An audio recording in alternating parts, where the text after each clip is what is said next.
segurando umas bandejas, formaram uma barreira metálica improvisada. Os guardas avançaram com tudo, tentando romper essa defesa improvisada. E o motivo da pressa? Bem atrás dos detentos, uma catapulta improvisada já estava sendo preparada, apontada direto para o escritório do diretor da prisão.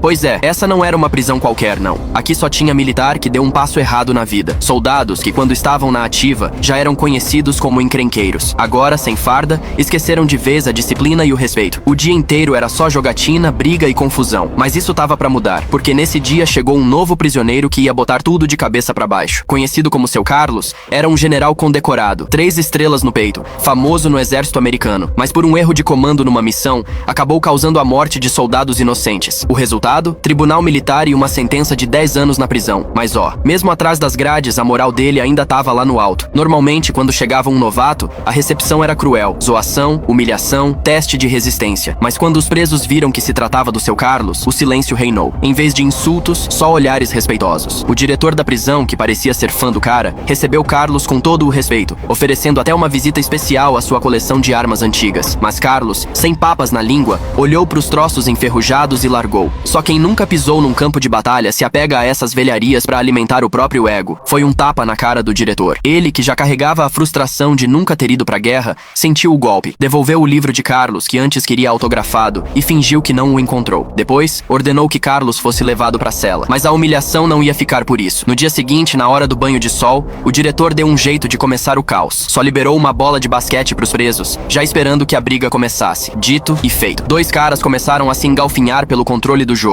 E logo todo mundo tava na volta, gritando e incentivando. O diretor assistia tudo de longe, se achando um verdadeiro deus, manipulando cada passo daquela gente. A briga escalou, e um dos presos, conhecido como Negão, já tava no chão arrebentado. O assistente do diretor, preocupado, perguntou se era hora de intervir. Mas o diretor, frio, só respondeu: espera mais um pouco. Nesse instante, um outro detento sacou um disco de ferro e jogou pros pés de Negão. Tomado pela raiva, ele pegou o disco, pronto pra esmagar o rival. E era isso que o diretor esperava. Sem hesitar, deu a ordem: disparem. O tiro veio do alto da torre de vigia. Era uma bala de borracha, mas com força suficiente para derrubar Negão. Mas o guarda não parou por aí. Meteu mais um tiro só por garantia. Carlos, observando aquilo, ficou em choque. Um tiro já tinha bastado, então por que o segundo? Mas o resto dos presos nem reagiu. Para eles, isso era só mais um dia naquela prisão. Negão foi arrastado rapidamente, e Carlos, ao levantar o olhar, encontrou o olhar frio e calculista do diretor. Naquele momento, ele percebeu. Tudo aquilo era um recado direto para ele. Mas ele ainda não fazia ideia do que estava por vir. No dia seguinte, Carlos conheceu um preso chamado Edu, que o cumprimentou com um saudoso continência militar. Mesmo sabendo que isso era proibido pelo diretor, Carlos devolveu o gesto, corrigindo a postura do rapaz. Mal sabia ele que o diretor estava de olho. Como punição, naquela mesma noite, Edu foi forçado a ficar de pé na chuva, em posição de continência, até de manhã. A dor foi ficando insuportável, mas ele não se moveu. Quando amanheceu, ele tentou ir tomar café, mas os guardas barraram. Tinha que continuar o castigo. Carlos não aguentou ver aquilo e disse: baixa essa mão e vem comer comigo. O guarda foi impedir, mas hesitou em peitar Carlos diretamente. Então, para se afirmar,